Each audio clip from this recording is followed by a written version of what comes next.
party primaries may be over, but the outcome presents a concerning reality.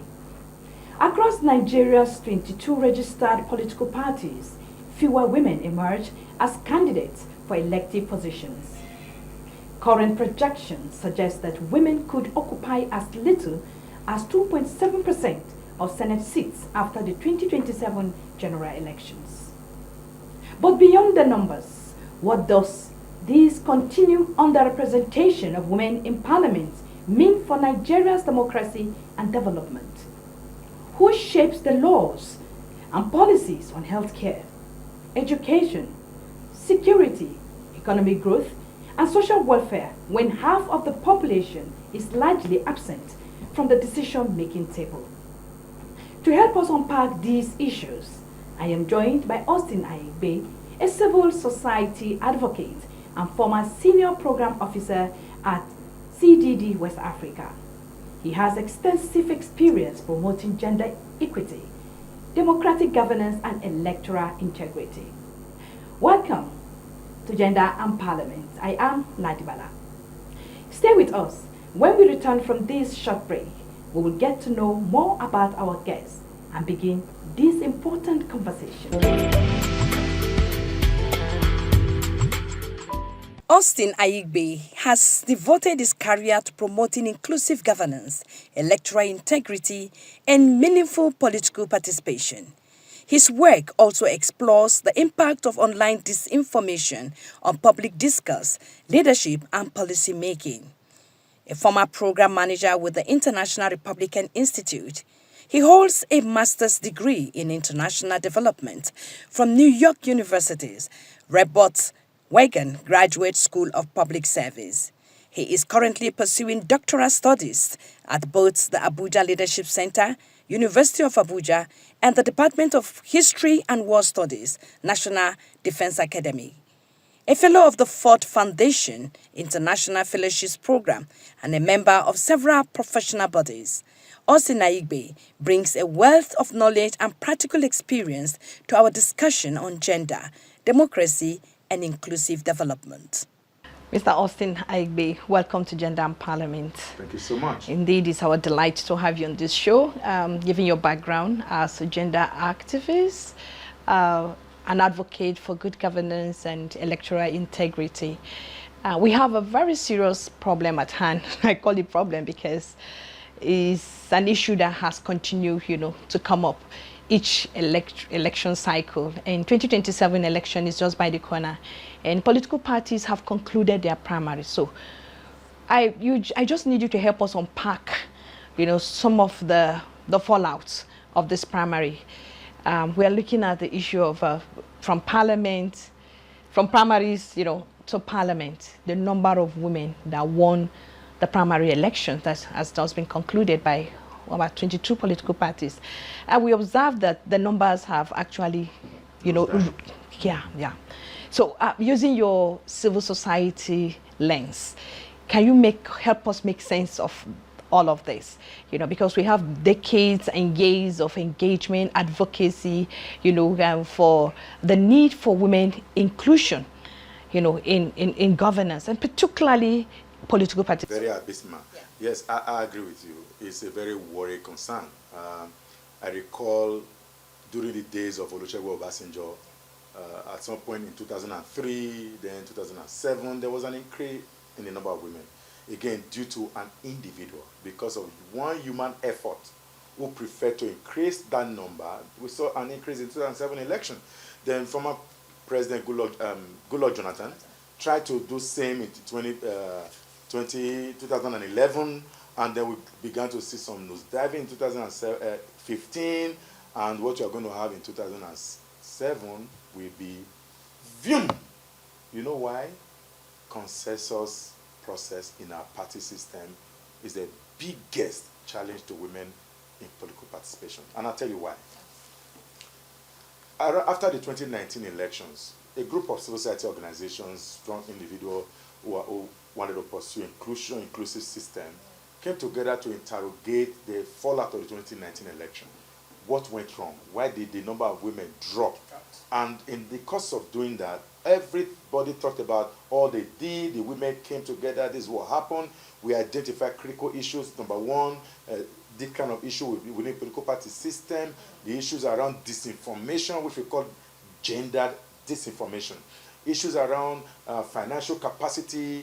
And then by the time we were done, because I was in the inner circle of documentation, by the time we were done, we came to a conclusion. In fact, I came to a conclusion that all of the efforts about training, media advocacy, even if you give women all of the money in the world, the only thing that will solve this problem will be the law. A deliberate policy trajectory that amounts to a law and not just a policy of government. So when you look at policy, people say, but Austin, there's a national gender policy. That is a national gender policy. I read public administration in my first degree. In my second degree, I read my specialty is international politics.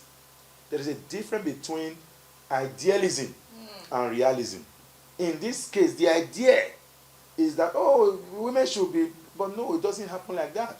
Policy is, it's anti-law. Okay, let me not use the word anti. Policy, when policy and law comes together, policy steps down. And you can deny the application of policy, but you can't deny the application of law. So when we say that everybody is equal in Nigeria, and meanwhile the same constitution that says everybody is equal also has section 14 that talked about the Federal Character Commission. That we are all equal in Nigeria because the preamble of the Constitution says that we, the people of the Federal Republic of Nigeria, do solemnly swear to give to ourselves this Constitution. That was a Constitution given to us. And if you read the Constitution, you're going to be seeing the President, Isha, the Governor, Isha. The law deliberately handed over positions of leadership to men because Isha. Even though the interpretation of the Constitution then talked about that anywhere you see he actually connote he and she.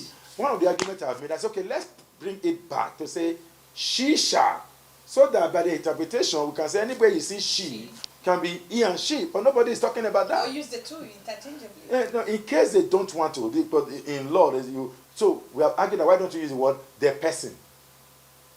In position of the chair, you say the chair and not the chairman. I work with we work to support one local government chair at one point. You see, I'm saying chair.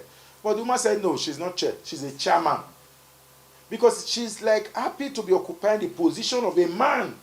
Earlier, you talked about leadership.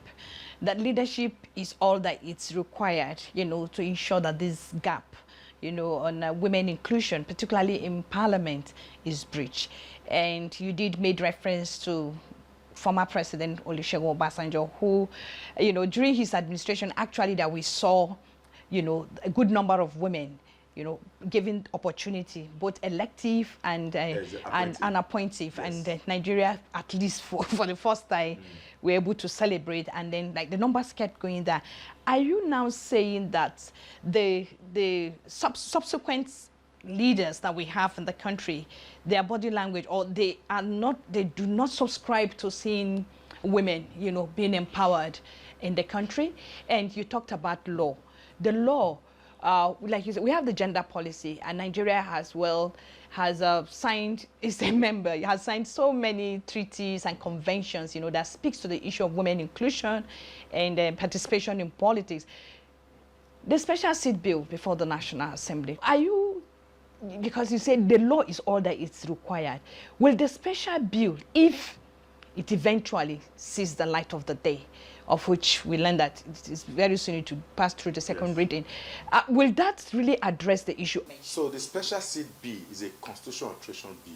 Okay. It will alter the constitution because we are talking about improvement in numbers. As we speak today, is 109 members of the Senate, and it will alter it. So you have to alter the constitution. The House of Rep, it is 360 members, it will alter it. And across the state where you're going to be having one female member, it will alter that number. So it's a constitutional alteration bill. That is the solution for the now. There are other solutions. But for the now, you see, it's called an affirmative action principle, an affirmative action law. The policy is not a law. I can go to court. Let me even use NTA. If NTA come up with a policy today that is anti-human, maybe NTA created a policy that says that if a man and his wife is working in an office, one must go. We will go and picket NTA, we'll close the door. And NTA will be forced to stop that law. So stop that policy. Because it's a policy. It didn't go through the process of law. Lawmaking is different. Policy actually is a law, but it's more of a subsidiary legislation. It is not a legislation, by virtue of the process. Every law goes through a process. That's why you see first reading, second reading, public hearing, and it goes through the president for assent before you get gazetted, before we then say this is the law. Like the Electoral Act. It went through series of law-making process. But policy, within the management of NTA, they can just come up with that policy. I recall, I'm using that example of because sometime First Bank did it in this country, where they said if you are a male and a female working in First Bank, one will go. I recall we had to go to the headquarters of First Bank in Benin, in Ring Road, to shut it down. And that policy was dropped. Far back in, I think it was 2002 or thereabout. Shut it down. Because those who are likely to leave will be the women. Now, with the outcome of the primaries, we only have 3 women hopefully coming for the Senate if they eventually win their election. It's a probability that they may not, the 3 may not even win their election. It is a probability, judging by the the ecosystem. Yeah. So, and then the issue here is, if you look at the baseline, the data baseline, even at the global scale, Nigeria ranks 143 out of 144 countries when it comes to women representation.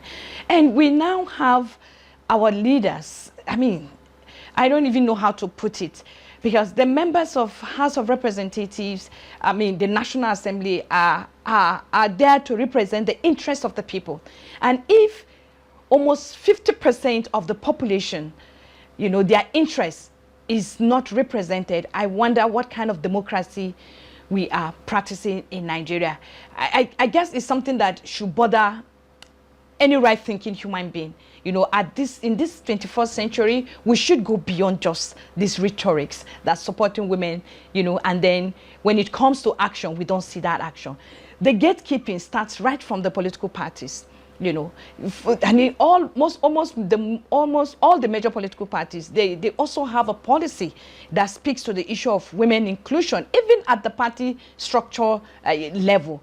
That has not even been implemented, And then with the outcome of this, my take is, what exactly needs to be done at the party level? Are we looking at a structural defect, or what exactly should we be looking at for this? For this to be corrected, because it starts at the party level. So first of all, policies are not law. I repeat. Even in some parties, some years ago, I worked closely with political parties by way of strengthening party system. And in one of the political parties, we were able to put in their constitution, which they signed by way of conversation, they introduced into that constitution a twinning model. If a man is a chair, the vice chair will be a woman. If the woman is the chair, the male will be the vice chair. It's that kind of twinning system that brings some level of representation to the party system. But at the end of the day, when it was time for implementation, they never went there because it never came from them. Maybe. And that is why you see, they will tell you, women, what's your problem? Don't you have a woman leader? So I've argued too. Create a position for woman leader, man leader, after all, we also have youth leader. Then you have position for person with disability leader. So these 4 leaders will be for all of the clusters. Then you now have other positions, then make it man, woman. So that, because by the time you zero in women to a woman leader, not women leader, because but the position is different. She is a woman leader. She was never elected by the women of the party. She was picked by the same men because they need to be a woman in our midst. But let me give you another example. Privilegedly working with women in Syria alone, I discovered that the law, that was after we had permitted in Nigeria in 2019, that law would be the only solution. And I saw law truly working in Syria alone. In Syria alone, they came out with the gender and equal, GEWE, Gender Equality and Women's Empowerment Law, GEWE law. What the GEWE law does? Before now, political parties, they will feed candidates and drop women. Before it was, in their parliament at that time, you have about 18 women, because they have one parliament. 18 women. After the law, it became mandatory that for every 3 nominations, one will be a woman. One must be a woman. Do you know politicians still went ahead to look for a male that has female, that, you know, there are some names that can be both male, unisex names. Yeah. They still went to look for male that you can call a female the name and a male the name. And it took extra time to say, bring pictures. Before they now discovered, this is a man now, where is it? So the regulatory commission, which is INEC, now had to remove the name. If you don't replace this person with a female, we reject your total nomination. That is where law comes. Do you know eventually that because of that law, in the 2023 election, women moved from 18 to 43 in parliament? You see the gap? Getting more than 30% by just one law. Nigerian law may not get 30%, but it is significant. Okay, we shall be taking a short break. We'll be back in a jiffy. Stay tuned.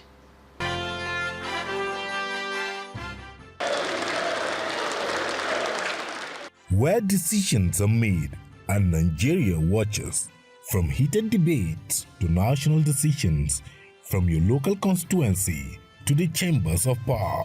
For women, the path to power is even steeper. Watch young parliamentarians every week on NTA Parliament. From the 36 states of Nigeria to the legislative chambers where laws are made. Amendments to the Electoral Act 2020. The committee to carry out a comprehensive investigation on the matter. This is where democracy speaks, loud, clear, and live. Transmission to distribution. NTA Parliament, strengthening Nigeria's democracy. Stay informed, stay engaged, stay ahead. NTA Parliament, bringing the nation's house to your home. Unfiltered, unbiased, unmissable.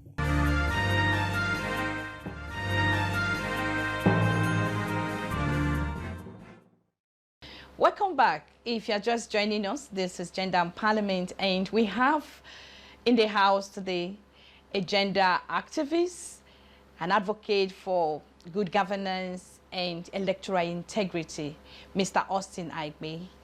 I don't know this is your name, Mr. Austin. And he has been sharing his thought on the recent, primaries election by political parties now, and the outcome. We now have fewer women, emerging from the ruling party as candidates. And so that's the conversation. Thank you so much, Mr. Austin, for sharing your thoughts with us so far. And talking about still women underrepresentation at the party level. Recently, women in Plateau and Ekiti, they allege that they were schemed out, during the primaries, and they are not happy about it. And some of them were even asked to drop their ambition, to accommodate some men. And money equally played a very critical role. So what if money did not play the role? What else should play the role? And the issue of consensus, so how do you think this pattern should be sustained, or there should be a review? Because the consensus, the delegates requires a lot of money too for you to win the delegates to your side. When there's a law, it becomes mandatory for the parties to conduct election amongst women and select them for that position that is available. So whether you like it or not, this position is only contested by women. Men and women will vote for them in the general election. So at the end of the day, a woman will emerge there. That's a deliberate measure, and that's why it's called an affirmative action. Affirmative action means a deliberate step to try to improve certain category of people who are not in the position that they ought to be. For instance, we have affirmative action in education. Today, Nigeria, we have affirmative action in unity schools. That is why there are some states, to get into unity school, you may have to score about 200. Yes. Some states you may have about 30, 40, and you're already in unity school. It's an affirmative action. We are all not the same. It is called fairness. It is called equity. So you do measure in place to try to step up. Someone that is very tall and someone that is short, this one need more steps to be able to be at this person's level. You don't need to put step on this one's leg to get higher, because it's already higher. So you need step to bring this up. So that's the measure. What the special seat is doing is that assume that these are the men who are already up and the women are like this. You need the special seat to try to bring them to this level. To if they are not at par, but at least close to being par. But in Nigeria today, the gap is very wide. There is no state governor that is a woman. There is no president that is a woman. There is no vice president that is a woman. Go around, I'm too sure, maybe 2 or 3 or 4, maybe chair of local government, there may be women, but majority. Go to state assemblies. We already have vice, and those majority are deliberate effort by some state governments. Exactly. To ensure that we now have women. Particularly, Adamawa State has that kind of arrangement. Adamawa, Kogi, and has that kind of arrangement, where all the vice chairmen of local governments are women. Yes. But even in Adamawa, one woman was taken down because of religion. Let's know, there are a lot of factors. You see, the truth of the matter is that those individual own is not sustainable. In South Africa, Cyril Ramaphosa has done the same thing to try to bring 50% of women and men in the executive committee. But after Cyril, what happened next? After Obasanjo, what has happened? Strong man phenomenon is not enough. You need law that is constant and consistent. There are many things. I'm a man. There are many things I may never know. You see where I stand now. The things I am seeing, you are not seeing them. The things you are seeing, I'm not seeing them. That is why you need a male and female to be on the table. There are things that the woman knows. Let's take, for instance, the biggest bane in our national history, insecurity. Women, in my theory, women have more empathy skill than men. I'm not saying men does not have empathy. I have classified empathy as a leadership skill, where you have capacity to put your shoe in the shoes of the other. Yes, of others. Women have capacity more than men to do that. Feel the pain. Some people will criticize former President Jonathan's wife that was crying. That was empathy. Empathy. But because you criticize her, other first ladies are now conscious not to go that route. The truth of the matter is that I'm sure the current first lady, in her subconsciousness, weep for the happenings of this country. That's the role of a woman. A woman will say, no, stop this. When Goodluck Jonathan's wife said, stop shedding the blood, people did not know that blood and till today, those blood are still being spilled. How does all this speak to the electoral integrity of our democracy? The conversation we are having now, Nigeria is like the ant of Africa, because talking about women's representation, gender conversation in our political landscape, Nigeria is nowhere. 143 of 144 countries. It's to the point that at some point there was a meeting that took place, a global meeting where Japan sent men to represent women, and that global meeting sent them back. Nigeria did the same thing. In women's meeting, men were sent. Oh my goodness. And Nigeria is so blessed with blessed with abundance, but because they are not in parliament. If they say bring 5 senators, where are they to bring? Because you can only bring the 4 or 3 that exist, because that one is not in your party, you will not nominate. There's also political affiliation. Then you use the men to support, to go for a women-focused international meeting. When they say it's men, will they say women? No. Mr. President, it is actually time. When I say Mr. President, I'm actually addressing the president of a federation. In Nigeria, they call it father of the nation. Yes, the time is now. You know the role that First Lady Remi is playing in your administration. You know what she's doing. That is the role of a woman. Bring that role to the larger scale. Let it be in your time that the number of women got increased in Nigeria by law and not by a strong man. I have to tell the First Lady, because she yes. has been in the Senate. Thank you. The struggle started yes. long time, even before she got to the Senate. Exactly. And she was in the Senate. And I want to believe that she was part of those that were pushing equally, you know, for the 5 gender bills, you know, that were thrown out in 2023 and all that. So what would be your special message to the wife of to the First Lady of the Federation? Because Nigerian women are actually looking onto her, you know, onto her to do the needful, because she has the power to do that. I'm happy you ended that with she has the power to do it. She's been part of the Senate. She understands the Senate. The husband was part of the Senate. They understand the Senate. The husband is the leader of their party and the leader of the nation. Let nobody cajole me that they don't have the power. They do. You see, there's a difference between making statement and actually doing the thing. Former President Muhammadu Buhari, now late, made the same thing. In fact, he committed among his commitment in the 2015 election. He made that commitment at the National Council for Women Development Center. He made it that they will increase women's vote. But it's not enough. Body language is, you know, when psychologists look at you, what you are speaking, your body could be saying a different thing. What is the president's actual body language?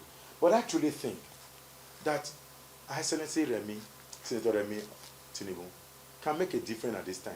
Because when the 5 gender bill were dropped, you remember that the wife of the president was in the hall. Yes, and eventually people looked at them and dropped them. Because she did not perform the role until the day. They are not going to look at your face on the day of voting.